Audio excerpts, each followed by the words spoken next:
അവർക്ക് ആർജവം ഉണ്ടാക്കി കൊടുത്തത്, അവർക്ക് വിദ്യാഭ്യാസം ഉണ്ടാക്കി കൊടുത്തത്, അവർക്ക് പുരോഗതിയുടെ വാതായനങ്ങൾ വെട്ടിക്കൊടുത്തത് എന്റെ CPM-കാരാ. സാമ്പത്തിക സംവരണവാദിയായ EM ശങ്കരൻ നമ്പൂതിരിപ്പാട് എങ്ങനെയാണ് മുസ്ലിം സമുദായം ആർജിച്ചെടുത്ത വർത്തമാനകാല സാമൂഹ്യ സാഹചര്യത്തെ ഉണ്ടാക്കിയെടുത്തത്? ഒന്ന് പറഞ്ഞേ നിങ്ങൾ. സാമ്പത്തിക സംവരണവാദിയല്ലേ EM ശങ്കരൻ നമ്പൂതിരിപ്പാട്? എങ്ങനെയാണ് മുസ്ലിം സമുദായത്തിന്റെ പുരോഗമനത്തിൽ അവർക്ക് പങ്കാളിത്തം ഉണ്ടായത്? എങ്ങനെയാ അവരെ സഹായിച്ചത്? സഹായിച്ചില്ല എന്ന് മാത്രമല്ല, ഈ സമുദായം ആർജിച്ചെടുത്ത പുരോഗതിയുടെ അടിത്തറയായ ആ സംവരണത്തെ കഴിഞ്ഞ 9 കൊല്ലമായി EMSന്റെ മറ്റൊരനുയായിയായ പിണറായി വിജയൻ തകർക്കുകയാണ്. കഴിഞ്ഞ 9 വർഷമായിട്ട് ഞങ്ങളുടെ പെൺകുട്ടികൾക്ക് സ്കൂളിലേക്ക് പോകാൻ അവരെ ആകർഷിപ്പിച്ചിരുന്ന, അങ്ങനെയെങ്കിലും പോയി പഠിക്കട്ടെ എന്ന് കരുതി ഈ നാട് നൽകിയിരുന്ന സ്കോളർഷിപ്പ് ഈ കഴിഞ്ഞ 9 കൊല്ലമായി എടുത്തു കളഞ്ഞ നിങ്ങളാണ്.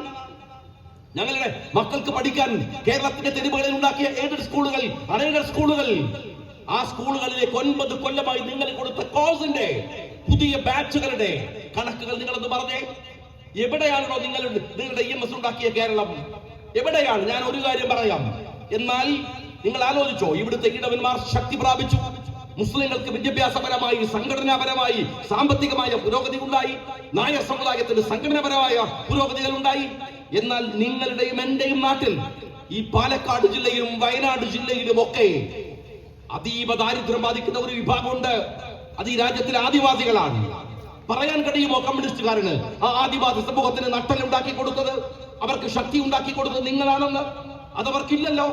അവർ സംഘടിതരല്ലല്ലോ. അവരുടെ വിദ്യാഭ്യാസത്തിന്റെ സ്ഥിതി എന്താണ്? ഇപ്പോഴും എത്ര ശതമാനം ആദിവാസി കുട്ടികളാണ് സ്കൂളിന്റെ പടി കയറുന്നത് എന്ന് സഖാക്കൾ പരിശോധിച്ച് നോക്കിയിട്ടുണ്ടോ? തെരഞ്ഞെടുപ്പിന്റെ തലേ ദിവസം പോയിട്ട് കോളനികൾ പിടിച്ചടക്കി അവന്റെ വോട്ട് ഉപയോഗിക്കുന്നു എന്നല്ലാതെ ആ ആദിവാസികൾക്ക്, ദളിതർക്ക് വേണ്ടി എന്താണ് നിങ്ങൾ ചെയ്തു വെച്ചത് എന്ന് എന്തെങ്കിലും ഒന്ന് പറ. നിങ്ങൾ ആരെയാണ് രക്ഷപ്പെടുത്തിയത് എന്ന്, ഏത് വിഭാഗത്തെയാണ് രക്ഷപ്പെടുത്തിയത് എന്ന്? ഒരിക്കലുമില്ല. മതങ്ങളെ ഉപയോഗിക്കും, അതിനുവേണ്ടിയുള്ള സാധ്യതകൾ ഉപയോഗിക്കും. അധികാരവും അതിന്റെ നക്കാപ്പിച്ചയും മധുരവും ഒക്കെ കിട്ടാവുന്ന ആരെങ്കിലും മത നേതാക്കന്മാരുണ്ടോ? അവരെയൊക്കെയും നിങ്ങൾ സ്വാധീനിക്കും. പക്ഷേ അടിസ്ഥാനപരമായി ഈ രാജ്യത്തിലെ മതസമൂഹങ്ങൾക്കോ സമുദായ സംഘടനകൾക്കോ മാന്യമായി ജീവിക്കാൻ കഴിയുന്ന സാഹചര്യങ്ങളും സൗകര്യങ്ങളും നിങ്ങൾ ഒരുക്കിയിട്ടില്ല. ഞാൻ സഖാക്കളോട് ചോദിക്കട്ടെ, നിങ്ങൾ എന്തിനാണ് ഇപ്പോൾ ഒരു അയ്യപ്പ സംഗമം നടത്തുന്നത്? അയ്യപ്പന്മാരുടെ ആത്യന്തികമായ ലക്ഷ്യം എന്താണ്? നിങ്ങൾ പറഞ്ഞത് അത് സർക്കാരിന്റെ പദ്ധതി അല്ലെന്നാണ്. പക്ഷെ ഇന്ന് തിരുവനന്തപുരത്ത് ഉയർന്ന അയ്യപ്പ സംഗമത്തിന്റെ ഫ്ലക്സ് ബോർഡിൽ കേരളത്തിന്റെ മുഖ്യമന്ത്രി പിണറായി വിജയന്റെ ഫോട്ടോ ഉണ്ടല്ലോ, ദേവസ്വം മന്ത്രിയുടെ ഫോട്ടോ ഉണ്ടല്ലോ. എങ്ങനെയാണ് നിങ്ങളുടെ ഫോട്ടോ അയ്യപ്പ സംഗമത്തിൽ വെക്കുക? ഇനി ഞാൻ ചോദിക്കട്ടെ, അയ്യപ്പ സംഗമം നിങ്ങൾ നടത്തുന്നുവെങ്കിൽ അതിന്റെ അർഹത എന്താ നിങ്ങൾക്ക്? ഒന്ന് നിങ്ങൾ പറഞ്ഞേ. നിങ്ങൾ എന്തിനാ വനിതാ മതിൽ ഉണ്ടാക്കിയത്? വനിതാ മതിൽ കേരളത്തിൽ ഉണ്ടാക്കിയത് എന്തിനാണ്? ഈ സ്ത്രീ പ്രവേശത്തെ കുറിച്ച് ഈ രാജ്യത്തിലെ ഹിന്ദുമത വിശ്വാസികൾക്ക്, ശബരിമലയിൽ പോകുന്നവർക്ക് ഒരു വിശ്വാസമുണ്ട്. എന്താണ്? 10 വയസ്സിന് താഴെയുള്ള പെൺകുട്ടികൾ, 50 വയസ്സിന് മുകളിലുള്ള സ്ത്രീകൾ, അതിനിടയിലുള്ളവർ അമ്പലത്തിൽ കയറരുത്. അപ്പൊ ഒരുത്തൻ ചോദിക്കാൻ, എന്താ കയറിയാൽ? ഞാനൊരു കാര്യം ചോദിക്കട്ടെ, ഓരോ മതത്തിനകത്തുമുള്ള വിശ്വാസങ്ങൾ, ആചാരങ്ങൾ ആ മതത്തിന്റെ നേതൃത്വമല്ലേ തീരുമാനിക്കേണ്ടത്? ആ വിശ്വാസികളല്ലേ തീരുമാനിക്കേണ്ടത്? സർക്കാരാണോ? സർക്കാരിന് മതവിശ്വാസങ്ങളിൽ കൈകടത്താനുള്ള എന്ത് അവകാശമാണ് ഈ രാജ്യത്തിലെ ഭരണഘടന?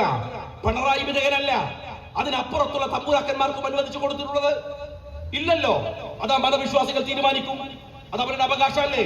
ഞാൻ ചോദിക്കട്ടെ, മുസ്ലിങ്ങള്, ആ സമയത്ത് ഞാൻ പറഞ്ഞിരുന്നു, മുസ്ലിങ്ങൾക്ക് എന്തെല്ലാം വിശ്വാസങ്ങളുണ്ട്, ആചാര രീതികളുണ്ട്. ഇതെങ്ങനെയാണ് ഉണ്ടാകുന്നത്? അന്ന് വനിതാ മതിൽ കെട്ടിയിട്ട് CPM-കാരാ നിങ്ങൾ ചെയ്ത തോന്നിവാസം എന്താണെന്നറിയോ? ആ വനിതാ മതിലിൽ പർദ്ദയിട്ട മാപ്പിള പെണ്ണുങ്ങളെ നിർത്തിയിട്ട് നിന്റെ കൈരളി അത് പ്രസിദ്ധീകരിച്ചു. മാപ്പിളക്ക് എന്താ അവിടെ കാര്യം? ഇവിടുത്തെ ശബരിമലയിൽ സ്ത്രീകൾ കയറണോ കയറണ്ടേ എന്ന ചോദ്യത്തിന് ഇവിടുത്തെ മുസ്ലിമിന് എന്താ കാര്യം? മുസ്ലിമിന്റെ പണിയെടുത്താ പോരെ? അവന്റെ മതത്തിന്റെ കാര്യം ഒന്ന് നോക്കിയാ പോരെ? മറ്റൊരു മതവിശ്വാസിയുടെ ആചാരങ്ങളിലും രീതികളിലുമാണോ അവൻ ഇടപെടേണ്ടത്? അതാണോ മര്യാദ? അങ്ങനെ ചെയ്യാൻ പാടുണ്ടോ? ഇവിടുത്തെ പള്ളികളിൽ നിന്ന് ഇതാ ഇവിടെ ബാങ്ക് കേട്ടല്ലോ നിങ്ങൾ. എങ്ങനെ പള്ളികളിൽ നിന്ന് ബാങ്ക് കൊടുക്കുന്നത്? ഇന്ന് വരെ ഏതെങ്കിലും ഒരു പള്ളിയിൽ നിന്ന് ഒരു സ്ത്രീ ബാങ്ക് കൊടുക്കുന്നത് നിങ്ങൾ കേട്ടിട്ടുണ്ടോ? എന്റെ സ്ത്രീ ബാങ്ക് കൊടുത്ത മൈക്കിൾ കേൾക്കൂലേ? ആണുങ്ങളെക്കാൾ നല്ല ശബ്ദം സ്ത്രീകളുടെ ശബ്ദമല്ലേ? എന്റെ ബാങ്ക് കൊടുക്കാത്തത്? അത് മുസ്ലിങ്ങളുടെ വിശ്വാസമാണ്. മുസ്ലിങ്ങൾ അതിന് സമ്മതിക്കൂല. ഇവിടുത്തെ ഏതെങ്കിലും ഒരു ഹിന്ദു സഹോദരൻ എന്താണ് നിങ്ങളുടെ പള്ളിയിൽ മുസ്ലിങ്ങൾ ബാങ്ക് കൊടുക്കാത്തത് എന്ന് ചോദിച്ചാൽ എന്താ നിങ്ങൾ ഉത്തരം പറയുക? ഇവിടുത്തെ മാപ്പിളയെ പർദ്ദയിട്ട് കൊണ്ടുപോയി നിങ്ങൾ ഇവിടുത്തെ ഹിന്ദുമത വിശ്വാസികളുടെ അടിസ്ഥാനപരമായ വിശ്വാസത്തിൽ വിള്ളലുണ്ടാക്കാൻ, കുഴപ്പമുണ്ടാക്കാൻ നിങ്ങൾ കൊണ്ടുപോയിട്ട് വനിതാ മതിലിൽ നിർത്തി. CPM-കാരൻ ഇത് ചെയ്തത് പിണറായി വിജയന്റെ സർക്കാരാണ്, നിങ്ങളുടെ ഗവൺമെന്റ് ആണ്, നിങ്ങൾ എല്ലാവരും കൂടിയാണ്. ആ വനിതാ മതിലുണ്ടാക്കിയത് ശബരിമലക്കെതിര്, അയ്യപ്പന്മാർക്കെതിര് അല്ലേ? എന്നിട്ട് ഇപ്പൊ പറയാൻ അയ്യപ്പ സംഗമം നടത്താൻ പോവാൻ. നിങ്ങൾ യഥാർത്ഥത്തിൽ ചെയ്യേണ്ടത് എന്താണെന്നറിയോ? കേരളത്തിന്റെ നിയമസഭ പാസാക്കിയ ശബരിമല പാക്കേജ് ഉണ്ട്. ആ പാക്കേജ് പൂർത്തീകരിക്ക്. അവിടെ പോകുന്ന അയ്യപ്പ ഭക്തന്മാരുടെ സ്ഥിതി എന്താണ്? എത്ര കാലമായി പറയുന്നു ശബരിമലയിൽ ഒരു എയർ സ്ട്രിപ്പ് തുടങ്ങാൻ പോവാണ്, ആളുകൾക്ക് വന്നിറങ്ങാൻ ചെറിയ വിമാനങ്ങൾ തുടങ്ങാൻ പോവാണ്, വിമാനത്താവളം വരികയാണ്. എന്താ നിങ്ങൾ സൗകര്യം ഒരുക്കിയത്? ഈ കഴിഞ്ഞ 9 വർഷക്കാലം ശബരിമലയിൽ അതിനുള്ള പണികൾ എന്താ എടുത്തത്? ഉമ്മൻചാണ്ടിയുടെ ഗവൺമെന്റ് വരുന്ന സമയത്ത് പോലും അതിന്റെ പണികളുടെ അങ്ങേ അറ്റത്ത് കൊണ്ടുപോയി നിർത്തിവെച്ചിട്ട് അതിൽ നിന്ന് ഒരു അടി സ്റ്റെപ്പ് മുന്നോട്ട് പോകാൻ CPM-കാരെ നിങ്ങൾ തയ്യാറായോ? ശബരിമലയിലെ എയർ സ്ട്രിപ്പ് എവിടെയാണ്? ശബരിമലയിൽ വരുന്ന അയ്യപ്പ ഭക്തന്മാർക്ക് അവിടെ അന്തിയുറങ്ങാൻ, അവിടെ പാർക്കാൻ, അവിടെ അവർക്ക് ആരാധനകൾ നിർവഹിക്കാനുള്ള സൗകര്യങ്ങൾ നിങ്ങൾ എന്താ ഒരുക്കിയത്? നിങ്ങൾക്കറിയില്ലേ, കോഴിക്കോട് ഒരു PKK ബാബ സാഹിബിനെ മുസ്ലിം ലീഗിന്റെ പൊതുമരാമത്ത് മന്ത്രിയായിരുന്നു. ആ മനുഷ്യന്റെ കാലയളവിൽ ഏറ്റവും ശ്രദ്ധേയമായി ആളുകൾ മുഴുവൻ പറഞ്ഞത് ശബരിമലയിലേക്കുള്ള മനോഹരമായ റോഡുകൾ എന്നത്. ആ റോഡുകൾ ശബരിമല കാലത്ത് അതിമനോഹരമാക്കിയ കേരളത്തിലെ ആദ്യത്തെ പൊതുമരാമത്ത് വകുപ്പ് മന്ത്രിയുടെ ഭാഗത്ത് ഇന്ത്യൻ യൂണിയൻ മുസ്ലിം ലീഗിലെ PKK ബാബ സാഹിബ് എന്നാണ്. അറിയോ നിങ്ങൾക്ക്? അന്നത് വലിയ, ഞാനൊക്കെ MSF-കാരനായി നടക്കുന്ന കാലത്ത് അഭിമാനത്തോടെ ഓർത്ത ഒന്നാണ്. ശബരിമലയിൽ ആവശ്യം അവർക്ക് റോഡാണ്, ശബരിമലയിൽ ആവശ്യം അവർക്ക് ആ പാക്കേജ് പൂർത്തീകരിക്കലാണ്, ശബരിമലയിൽ ആവശ്യം അവിടുത്തെ മനുഷ്യർക്ക് അവിടെ യാത്ര ചെയ്യാനുള്ള സൗകര്യം ഒരുക്കലാണ്. സഖാവ് പിണറായി വിജയൻ, അതാണോ നിങ്ങളുടെ അയ്യപ്പ സംഗമത്തിന്റെ അടിസ്ഥാനമായ ലക്ഷ്യം എന്ന് പറയുന്നത്? ആണോ? ഇനി മറ്റൊന്ന് ചോദിക്കട്ടെ, അവിടെ അയ്യപ്പ ഭക്തന്മാർ എന്നതിന്റെ പേരിൽ അവിടെ ഒരു ശബരിമല അയ്യപ്പ സംഗമം, ഇപ്പുറത്തോ ന്യൂനപക്ഷ സംഗമം. എല്ലാരെയും ഉലിയാണ്, എല്ലാരെയും തൃപ്തിപ്പെടുത്തുകയാണ്. ന്യൂനപക്ഷ സംഗമം ഇപ്പുറത്ത് നടത്തുക, അപ്പുറത്ത് ശബരിമല സംഗമം നടത്തുക.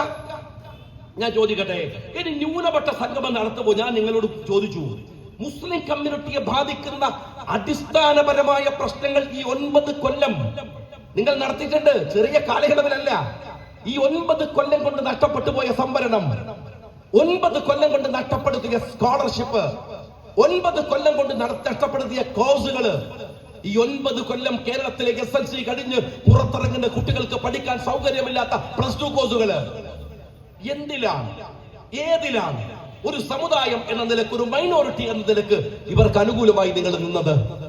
ഒന്ന് പറഞ്ഞേ, നിങ്ങളൊന്ന് പറഞ്ഞേ. ഒന്നും ചെയ്തില്ല എന്ന് മാത്രമല്ല, എന്നിട്ടോ അവസാനം സാമൂഹ്യ നീതിയുടെ അസ്ഥിവാരം പിടിതെറിയുന്ന ഒരു സമുദായത്തിന് നേരെയുള്ള ഏറ്റവും കടുത്ത ആക്രമണം ലജ്ജയില്ലാതെ നടപ്പിൽ വരുത്തിയ പിണറായി വിജയൻ സർക്കാർ ഇപ്പോഴിതാ ന്യൂനപക്ഷ സംഗമവും നടത്താൻ പോവാണ്. ഞാൻ സഖാക്കളോട് ചോദിക്കുന്നത്, അൻവർ നേരത്തെ പ്രസംഗിക്കുക പറഞ്ഞു, ഈ രാജ്യത്തെ ബാധിക്കുന്ന നിരവധി പ്രശ്നങ്ങൾ ഇവിടെയുണ്ട്, നിങ്ങൾക്കതിന്റെ റോൾ എന്താണ്? ഇപ്പൊ നമ്മൾ കണ്ടല്ലോ, വോട്ട് ചോരി എന്ന് പറയുന്നത് ഒരു ഗൗരവപ്പെട്ട പ്രശ്നമാണ്. ഇന്ത്യയുടെ പ്രധാനമന്ത്രിയായി ഒരു മനുഷ്യൻ ഇന്ത്യയുടെ അധികാര കസേരയിലുണ്ട്. എങ്ങനെ പ്രധാനമന്ത്രിയായി? എങ്ങനെയാണ് ഇയാൾക്ക് വോട്ട് കിട്ടിയത്? ഇയാൾക്ക് പിന്തുണ പ്രഖ്യാപിച്ചു വന്ന MP-മാർ അവരുടെ കോൺസ്റ്റിറ്റ്യുവൻസിയിൽ ജനങ്ങളുടെ പിന്തുണ കൊണ്ടാണോ ജയിച്ചത്? അതല്ല കള്ളവോട്ടുകൾ കൊണ്ടാണോ? രാഹുലിന്റെ ചോദ്യം ഉയർന്നു നിൽക്കുകയല്ലേ? മറുപടി പറഞ്ഞിട്ടുണ്ടോ? രാജ്യം മുഴുവൻ രാഹുലിന്റെ കൂടെ ഉണ്ടായില്ലേ? നിങ്ങൾ ഓർത്തു നോക്കൂ, ബീഹാറില് ഈ തെരഞ്ഞെടുപ്പിന്റെ മുമ്പിൽ ബീഹാറിൽ രാഹുൽ ഗാന്ധിയുടെ യാത്ര നടക്കുമ്പോ മനോഹരമായ 3-4 ഫോട്ടോകൾ ഞാൻ കണ്ടു. രാഹുൽ ഗാന്ധിയോട് വയനാട് പാർലമെന്റ് മണ്ഡലത്തിൽ 4 ലക്ഷം വോട്ടിന് തോറ്റുപോയ ആനി രാജ രാഹുൽ ഗാന്ധിയുടെ വലതുഭാഗത്തിരിക്കുന്നുണ്ട്. 4 ലക്ഷം വോട്ടിന് തോറ്റുപോയ ആനി രാജ CPI ആണ്. എന്നാൽ CPM-കാരൻ എവിടെ? രാഹുൽ ഗാന്ധി നയിക്കുന്ന ഇന്ത്യയിലെ വോട്ട് ചോദിക്കെതിരെയുള്ള ഈ മുന്നേറ്റത്തിൽ ഇല്ലാത്ത ഒരേ ഒരു പാർട്ടി, ഈ നിയമസഭയുടെ അകത്തിരുന്ന് പോലും രാഹുലിനെ കളിയാക്കുന്നതല്ലാതെ രാഷ്ട്രീയപരമായി അതിന് പിന്തുണ കൊടുക്കാത്ത ഒരേ ഒരു പാർട്ടി ഇന്ത്യയിൽ, അത് CPM മാത്രമാണ്. നിങ്ങൾക്കത് പ്രശ്നമല്ല. ഞാൻ മറ്റൊരു കാര്യം ചോദിക്കട്ടെ, എത്തനോൾ കലർന്ന പെട്രോൾ എന്നതൊരു വലിയ പ്രശ്നമാണ്. ഇതാ അങ്ങാടിയിൽ ഓട്ടോറിക്ഷക്കാരുണ്ട്. ഇവിടെ ഈ പരിപാടിയിൽ വന്ന കുറെ കുട്ടികൾ ബൈക്കും എടുത്തു വന്നവരാണ്. നിങ്ങൾ ഗൗരവത്തിൽ എത്തനോൾ പെട്രോളിന്റെ കുറിച്ച് ആലോചിച്ച് നോക്കിയിട്ടുണ്ടോ? നമ്മൾ ടാക്സ് കൊടുക്കുന്നുണ്ട്. ലോകത്തെവിടെയും ഇല്ലാത്ത വില പെട്രോളിന് നമ്മൾ കൊടുക്കുന്നുണ്ട്. ക്രൂഡ് ഓയിലിന്റെ വില എവിടെ കുറഞ്ഞാലും ഈ കേരളത്തിൽ അടക്കം ടാക്സ് എടുത്തു മാറ്റിയിട്ട് നമുക്ക് വില കുറക്കില്ല. ശരി, നമ്മൾ സഹിക്കാൻ. എന്നിട്ടും നമുക്ക് കിട്ടുന്ന പെട്രോൾ ഗുണപരമായ പെട്രോൾ അല്ല. എത്തനോൾ കലർന്ന പെട്രോളിൽ ബൈക്കിൽ നിങ്ങൾ അടിച്ചാൽ ടാക്സ് കൊടുക്കുന്ന നിങ്ങൾ, അധിക വില കൊടുക്കുന്ന നിങ്ങൾ, നിങ്ങളുടെ വണ്ടിയുടെ ആയുസ് കൂടി കളയുകയാണ്. സഖാവ് പിണറായി വിജയൻ, നിങ്ങളടക്കം അതിന്റെ ടാക്സ് വാങ്ങുകയാണ്. ഇത് രാജ്യത്തെ വിഷയമല്ലേ? നിങ്ങളുടെ പ്രശ്നം എന്താണ്? നിങ്ങൾ ഏത് വിഷയത്താണ് ഈ രാജ്യത്തെ ഗൗരവമായി ബാധിക്കുന്നത് എടുക്കുന്നത്? ഇനി മറ്റൊരു കാര്യം ഞാൻ ചോദിക്കട്ടെ. ഈ നരേന്ദ്രമോദി സർക്കാരിന്റെ പൊട്ടത്തരങ്ങൾ നിറഞ്ഞ ഒരു നാടായി നമ്മുടെ നാട് മാറി. പരിഹാസ്യമായി, വിദേശ നയം പരിഹാസ്യമായി, എല്ലാം പരിഹാസ്യമായി. അതിന്റെ തുടക്കം എങ്ങനെയാണ്? നോട്ട് നിരോധനമാണ്. ആലോചിച്ച് നോക്കണം. നോട്ട് നിരോധിച്ചു. 2000 എങ്ങനെയാ പോയത്? പിടിച്ചു പറക്കായിരുന്നു, നിരോധിച്ചില്ല. നമ്മൾ എങ്ങാനും 2000 ബാങ്ക് കൊടുത്താൽ പിന്നെ തിരിച്ചില്ല. 2000 നിരോധിച്ചോ? നിരോധിച്ചില്ല. 2000 നിങ്ങളുടെ കയ്യിലുണ്ടോ? ആരുടെ കയ്യിലില്ല. നമ്മളൊന്നും അറിയാതെ 2000 ഒലിച്ചെന്ന് പോയി അല്ലേ? നോട്ട് നിരോധനത്തിൽ BJP ചെയ്ത പൊട്ടത്തരത്തിന് സമാനമായ മറ്റൊരു പൊട്ടത്തരമാണ് GST. രാഹുൽ ഗാന്ധി അന്ന് മുതൽ പറയാൻ തുടങ്ങി, ഇത് അശാസ്ത്രീയമാണ്, രാജ്യത്തിന്റെ സാമ്പത്തികത നട്ടെല്ലു തകർക്കുന്നതാണ്. എന്നാൽ നിങ്ങൾ അറിയുമോ സഖാക്കളെ, ഞാനിത് വെറുതെ പറയുന്നതല്ല. ഞാൻ നിയമസഭയിൽ ഉണ്ടായിരുന്ന സമയമാണ്. ആ GST കൊണ്ടുവന്ന സമയത്ത് ഇന്ത്യയിലെ ഒരേ ഒരു സ്റ്റേറ്റ്, CPM സ്റ്റേറ്റ്, കേരളം മാത്രമാണ്. തോമസ് ഐസക് മാത്രമാണ് GST അനുകൂലിച്ചത്. ഞങ്ങൾക്കൊക്കെ വ്യക്തിപരമായ കത്തുകൾ എഴുതി അനുകൂലിച്ചുകൊണ്ട് അയാൾ നിയമസഭയിൽ ഘോരഘോരം പ്രസംഗിച്ചു. തമിഴ്നാട് എതിർത്തു, കർണാടക എതിർത്തു, എല്ലാവരും. കർണാടക എതിർത്തില്ല. കർണാടകയിൽ അന്ന് BJP ഗവൺമെന്റ് ആയിരുന്നു. തമിഴ്നാട് അടക്കം എല്ലാവരും എതിർത്തു. GST ന്യായീകരിച്ചു. രാഹുൽ ഗാന്ധി എന്താണോ പറഞ്ഞത് അത് അച്ചട്ടായി. GST പിൻവലിക്കേണ്ടി വന്നു കേന്ദ്രത്തിന്. GST പിൻവലിച്ചപ്പോ നിങ്ങൾ അനുഭവിച്ച സൗകര്യം എന്തായാലും ഞങ്ങള് കാറുകൾക്ക് ഒരു ഫോർച്യൂൺ കാർ മുതൽ ഇന്നോവ കാർ മുതൽ ചെറിയ വണ്ടി വരെ 2 ലക്ഷം, 3 ലക്ഷം, 4 ലക്ഷം നിങ്ങളുടെ കണ്ണിന്റെ മുമ്പിൽ നിന്ന് കുറഞ്ഞു. എന്നാൽ GST പിൻവലിക്കാൻ പാടില്ല എന്ന് പരസ്യ പോസ്റ്റ് ഇട്ടത് CPM ആണ്. തോമസ് ഐസക്കാണ്. മനുഷ്യന്റെ കയ്യിൽ നിന്ന് പണം പിഴിഞ്ഞെടുക്കണം, അല്ലാതെ എങ്ങനെ ഭരിക്കുമെന്ന് ചോദിച്ചത് തോമസ് ഐസക്കാണ്. നിങ്ങൾ ആലോചിച്ച് നോക്ക്. വേറെ ആരാണെങ്കിലും നമുക്ക് മനസ്സിലാക്കാൻ ഒരു CPM-കാരൻ GST പോലെ സെൻട്രൽ ഗവൺമെന്റ് മനുഷ്യരെ പച്ചക്ക് കൊള്ളയടിക്കുന്ന ഒരു നിലപാട് കൊണ്ടുവന്നപ്പോ ആ നിലപാട് നിർബന്ധിത സാഹചര്യത്തിൽ സെൻട്രൽ ഗവൺമെന്റ് പിൻവലിക്കേണ്ടി വന്നപ്പോ അത് തെറ്റാണ് എന്ന് പറഞ്ഞ ഇന്ത്യയിലെ ഏക പൊട്ടൻ പാർട്ടി എന്ന് പറയുന്നത് CPM ആണ്. നിങ്ങൾ ആലോചിച്ച് നോക്കണം. ഇതൊന്നും നിങ്ങൾക്ക് വിഷയമല്ല. വിഷയം എന്താ? നിങ്ങൾ മന്ത്രിമാരെ ബഹു എന്നോ ബഹുമാനപ്പെട്ടവർ എന്നോ പറയണം.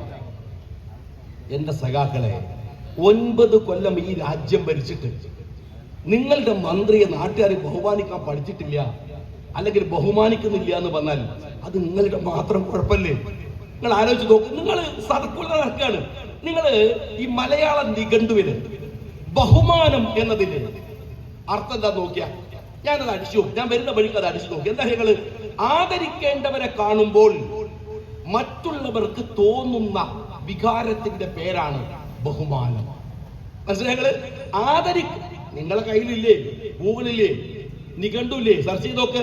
ബഹുമാനം എന്ന് പറഞ്ഞാൽ ആദരിക്കേണ്ടവരെ കാണുമ്പോൾ മറ്റുള്ളവർക്ക് തോന്നുന്ന വികാരത്തിന്റെ പേരാണ് ബഹുമാനം എന്ന് പറയുന്നത്. മലയാള നിഘണ്ടുവിലാണ്. എങ്ങനെയാണോ പിന്നെ 9 കൊല്ലം ഭരിച്ചത് എന്നോട് ബഹുമാനം ഉണ്ടാവുക? ഇത് മനസ്സിന് തോന്നണ്ടേ? റോട്ടുമ്മൽ ഇറങ്ങാനും നായ കടിക്കുകയാണ്. ഈ നായന്റെ കടി കൊള്ളുന്നോന് ഏതെങ്കിലും ഒരു മന്ത്രിയോട്, എന്റെ സർക്കാരിനോട് ബഹുമാനം ഉണ്ടാവുമോ? ഈ തെരുവുനായുടെ കേട്ടോ, KCB ആഫീസിൽ പോയിട്ട് കറണ്ടിന്റെ ബില്ല് 1 പ്രാവശ്യം അടച്ചോൻ ആ മന്ത്രിയെ ജന്മത്തിൽ ന്യായീകരിക്കുമോ, ബഹുമാനിക്കുമോ? സപ്ലൈകോയിൽ പോയിട്ട് ഒരു സാധനവും കിട്ടാതെ സഞ്ചിയായിട്ട് വീട്ടിലേക്ക് പോകുന്നവൻ നിന്റെ മന്ത്രിയെ ബഹുമാനിക്കോ? ആശുപത്രി പോയാൽ ഒരു മരുന്ന് പോലും കൊടുക്കാനില്ലാത്ത നിന്റെ സർക്കാരിലെ ഏത് മന്ത്രിയാണ് അവര് ബഹുമാനിക്കുക? പഠിക്കാൻ +2 സീറ്റ് കിട്ടാതെ അലഞ്ഞു നടക്കുന്ന ഏത് കുട്ടിയാണ് സഖാവേ നിങ്ങളെ ബഹുമാനിക്കുക? സ്റ്റേഷനിൽ പോയാൽ